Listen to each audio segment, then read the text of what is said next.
बिस्मिल्लाहिर्रहमानिर्रहीम। मैं हूं असद हबीब कासमी और आप देख रहे हैं नर्सिंग विद असद हबीब कासमी। आज जो हम टॉपिक कवर करेंगे वो है फैट्स। असेंशियल न्यूट्रिएंट्स हम पढ़ रहे हैं, उनके अंदर मैक्रो मॉलिक्यूल्स का ये पोर्शन है और प्रोटीन हमने कवर कर लिया है। अब देख क्या है बेसिकली ऑयली और ग्रीसी मैटर्स। चिकना सिंधी में सणबो, ऑयली और greasy matter making up the bulk of adipose tissues.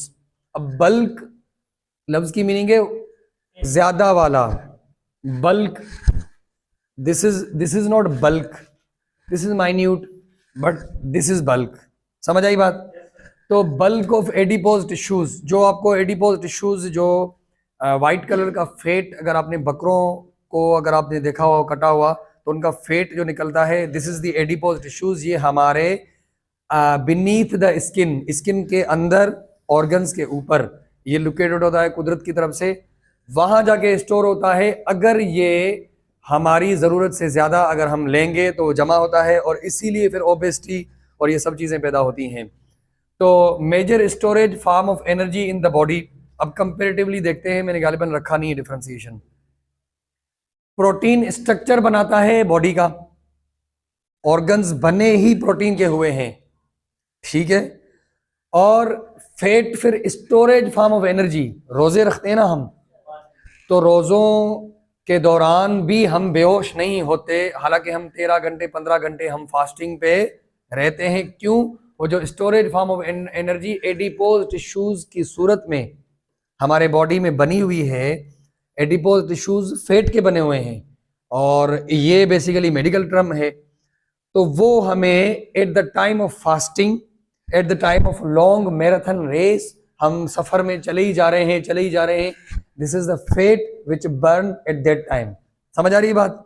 वो फैट ही होता है जो बर्न होता रहता है उस टाइम पे, और हमें काफी टाइम, घंटों तक पानी नहीं मिलता या खुराक में देर सवेर भी होती है, लेकिन हमें कुछ नहीं होता। वो जो एनर्जी है वो फैट से आ रही होती है। समझ आई बात? तो major storage form of energy, this is an MCQ. ये एमसीक्यू है आपके लिए कि ये स्टोरेज फॉर्म ऑफ एनर्जी है। क्यों? वो स्ट्रक्चरल फॉर्म ऑफ एनर्जी है। प्रोटीन और कार्बोहाइड्रेट जो हम पढ़ेंगे फिर मैं आपको समझाऊंगा। Fats needed moderate amount in the diet for good health. देखिए एक वर्ड लिखा हुआ है मॉडरेट अमाउंट, दरमियाना मिकदार चाहिए, ज्यादा नहीं चाहिए, दरमियाना मिकदार चाहिए फॉर गुड हेल्थ। लेकिन चूंकि ओवर लिया जाता है या अगर लिया जाता है तो उसको बर्न नहीं किया जाता है, फिजिकल वर्कआउट नहीं किया जाता, नतीजे में फिर ओबेसिटी वगैरह होती है। चलें सोर्सेज क्या हैं? वेजिटेबल ऑयल्स, ऑयली चीज़ें mostly full rich of fat होती हैं। फिर इसमें डिफरेंट नाम लिखे हुए हैं, olive oil, canola oil, sunflower oil, soybean oil, मतलब मेन तो ये है। फिर nuts, seeds and fish. Functions of fat, क्या क्या फंक्शंस हैं ये भी थोड़ा हम डिफरेंशिएट करने की कोशिश करेंगे। सेल की ग्रोथ में इनका बहुत ज्यादा रोल है,